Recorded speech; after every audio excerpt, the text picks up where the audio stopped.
Tutorial video on ordinary wear and tear, presented by the District of Columbia Office of the Tenant Advocate. In the District of Columbia, housing providers may require tenants provide a security deposit. A security deposit is an amount of money paid by a tenant to a housing provider as security for performance of the tenant's obligations in a lease or rental of property. The security deposit shall not exceed the amount equivalent to the first full month's rent charged, and shall be charged only once by the owner to the tenant. The housing provider shall deposit the funds in an interest-bearing escrow account held in trust in a financial institution in the District of Columbia. Once a tenant decides to move out, they should provide the housing provider their notice of intent to vacate in accordance with the lease. To receive the full security deposit back after vacating the unit, the tenant should leave the unit in a condition as close to move-in condition as possible.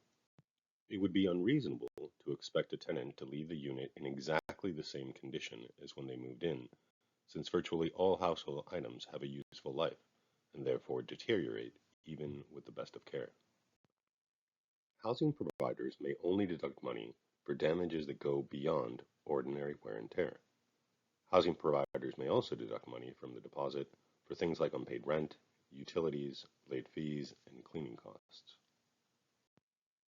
Housing providers may not use security deposit funds to repair or replace items damaged only by ordinary wear and tear.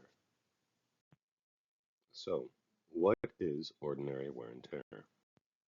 Ordinary wear and tear is linked to the depreciation of the rental unit and refers to the deterioration in the condition of the housing provider's property that is reasonably expected from the normal use of the property. Housing providers may deduct monies from a tenant security deposit for damage caused by the tenant or guests that was a result of actions or inactions that are inconsistent with the normal use of the rental unit. Such withholding is permissible to recover the cost of repairs resulting from negligence, carelessness, accident, or abuse by the tenant, immediate family member, or a guest. In those situations, the tenant must compensate the housing provider for damage beyond ordinary wear and tear. Examples of damage due to ordinary wear and tear include nail holes, minor scratches, marks on walls or floors, lightly worn carpets, faded curtains, worn countertops, and loose hinges or door handles.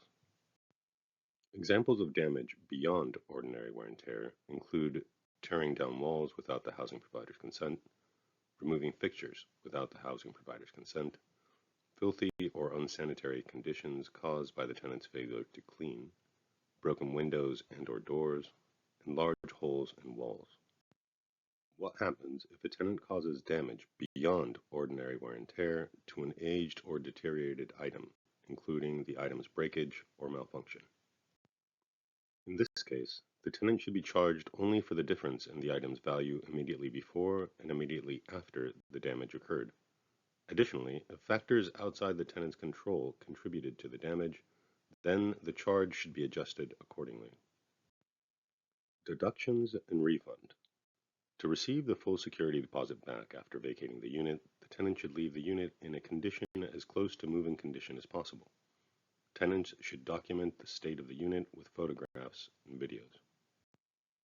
45 days after the tenant moves out of the unit, the housing provider must return the security deposit with interest, or provide the tenant with a written notice that the security deposit will be used to defray legitimate expenses. 30 days after the initial notice was sent, the housing provider must send the former tenant a refund for the balance of the security deposit and interest, if any, and provide an itemized list of deductions and repairs. What if the housing provider improperly withholds all or a portion of your security deposit? Send your housing provider a demand letter requesting the return of your security deposit. Include the corresponding statutory citation. If your housing provider does not comply with your letter, tenants may file a lawsuit in small claims court, up to $10,000, to recoup their security deposit. If the court finds that the housing provider acted in bad faith, the tenant may be entitled to treble damages.